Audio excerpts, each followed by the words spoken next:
Vikarabad assembly పరిధిలోని థరూరు మండల కొండాపూర్ కలాన్ గ్రామంలో కోతుల సమస్య పరిష్కారానికి చర్యలు చేపట్టారు. చేవెళ్ల ఎంపీ కొండా విశ్వేశ్వర్రెడ్డి స్వయంగా ప్రత్యేక కేజెస్ జాలీలు తయారు చేయించి రైతులకు అందించారు. ఒకేసారి సుమారు 150 నుంచి 200 వరకు కోతులను పట్టే విధంగా ఈ జాలీలు రూపొందించినట్లు తెలిపారు.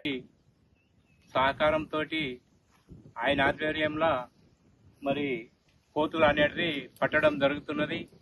మేము గత వారం 10 రోజుల నుంచి ఈ కార్యక్రమం స్టార్ట్ చేసినాము. అయితే ఇక్కడ కొండపూర్ కాలను బోన్ పెట్టి మేము ఒక 10-20 మంది అందరం యూనిటీగా తయారయ్యి మేము ఒక 70-80-100 కోతులకు ఈరోజు పట్టడం జరిగింది. అయితే ఇంకొక ట్రిప్ కూడా ఈ విలేజ్లో ఇంకా ఎన్ని ఉన్నాయో మిగతాయి కూడా బట్టి మొత్తము వాటిని బట్టి విశ్వేశ్వరరెడ్డి సాయంతో ఆ వెహికల్ ఆయన సొంత వెహికల్ పంపించడం జరుగుతున్నది. ఆయన వెహికల్ ఆవిని పట్టేసి మిగతా వేరే మండలాల్లో కూడా మేము ఈ ప్రోగ్రాం చేసి మిగతా మండలాల్లో కూడా ఈ కోతులు పట్టే కార్యక్రమాన్ని చేసి వేరే మండలాల్లో కూడా చేద్దామని నిర్ణయించుకున్నాము. మరి దానికి కొండ విశ్వేశ్వరరెడ్డి సహకారం ఉన్నది. మరి కొండాపూర్ కళను సంబంధించినటువంటి వడ్ల నందు గారు ఆయన సహకారం కూడా ఉన్నది.